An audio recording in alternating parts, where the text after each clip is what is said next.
literally don't even know where to start, but I'm probably going to start with the most traumatic, which my adopted dad, like, that was the most traumatic. And get this, listen. Okay, so when he came over to my apartment to tell me that day. He like rang me up and he called me and he's like, hey, can I like come over and talk to you? And I was like, okay, sure. Had a gut feeling. Think that I'm crazy? Swear to God. Had a gut feeling.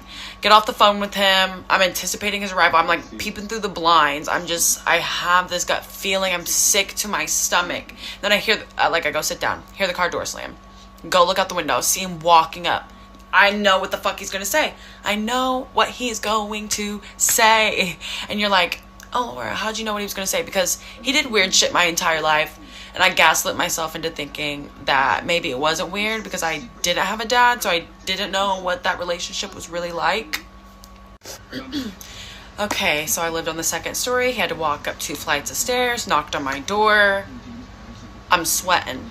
Like, my anxiety, like, is so bad. I let him in. He sits down on one couch. Well, he's pacing a little bit, sits down on one couch. I'm sitting down on the other couch. And he's crying. And to think of, my adopted dad was born in the 60s. He was a country guy. He was like, you know how guys from the 60s are, how old dudes from the 60s are. So, like, I think I maybe saw him cry, like, once ever. So I thought he was having a mental breakdown and he couldn't even speak. And I was like, say it. I was like, just say it. Say what you're going to say. Like, almost coercing it out of him because I was afraid that he wasn't going to say it. And I wanted to know what he was going to fucking say. I really should have recorded it, but.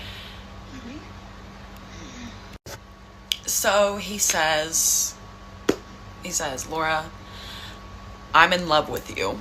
Look at me dead in the eyes with tears rolling down his fucking face. Knowing me, literally, I'm gonna have to show a picture of me whenever I was 6 years old, but I was like, he's known me since I was like as tall as my fucking knee.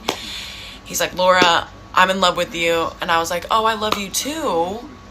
And he's like, no, I mean, I'm in love with you.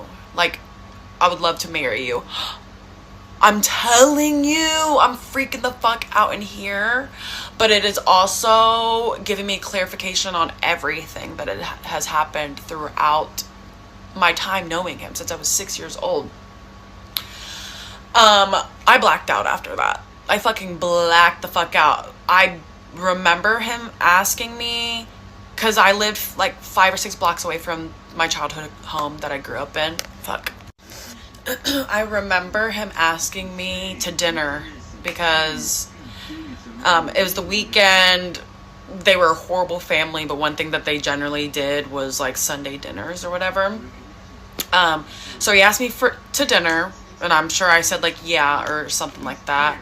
And then he walked out of my house and I locked every fucking lock on that door, and I went into my fucking bedroom and I locked that door and I hid under my blankets and I fucking sobbed my eyes out. I was like hyperventilating. I was like freaking out. I was in there for over an hour before I was able to like do anything else than that. And I texted my sister. At the time I was married to a man. But anyway, I texted my ex-husband, and I was like, you're not gonna believe this. If you don't believe this, I'm gonna fucking leave you because this is fucked up. So I texted him everything, and before I gave him a chance to even read it or respond, I was like, no, fuck this. I need to talk to somebody. So I call him and I tell him every single fucking detail. Mind you, my ex-husband was not a good man either.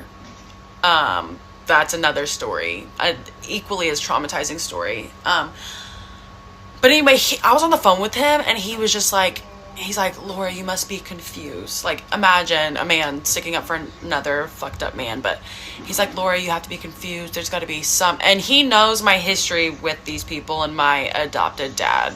But he's literally like, no, you're confused. There's no way. I hang up on him. I call the most important person in my world, which is my little sister. And I tell her, and she's freaking the fuck out too, because she has fucked up experiences. How? Because now I got questions, bro. At what age was he looking at her like this? At what age did she become, did he become sexually attracted to her? You know what I'm saying? Just nasty, man. Men be sick in the head. A lot of men out here be sick in the head, bro. Because this woman, right? This woman trusted you to be a father to her. Now yo stupid behind talking about you want to marry her. And then the whole time in y'all little relationship, father and daughter relationship, right? Now you doing weird stuff around her the whole time. Goodness gracious, man. Don't tell me that kids can't even trust their adopted. Well, there's a whole bunch of stories with kids getting adopted and how they're treated. And we're not gonna go down that. But this is nasty. This is a new one for me. Men fall in love with their adoptive daughter. Y'all sick. Some of you men out here are absolutely disgusting. Absolutely disgusting. This is nonsense. And I hope to God that I never hear a video or hear a story like this again. But I'm pretty sure that because of this woman's bravery, or maybe I haven't just seen a lot of stories like this, right? But I'm pretty sure because of this woman coming out, that there's going to be more women coming out to share their story about, their adoptive father falling in love with them. That's nasty. That's disgusting. Because I'm still, again, what age? Because I feel like he was always looking at this child or his daughter, which is a child at that time, nasty. I feel like he was looking at her nasty. Disgusting. Anyway, y'all check out her TikTok. I'm gonna put a link to her TikTok in the description. Y'all be safe. Y'all be blessed in Jesus' name. This is absolutely nasty. All right, for real.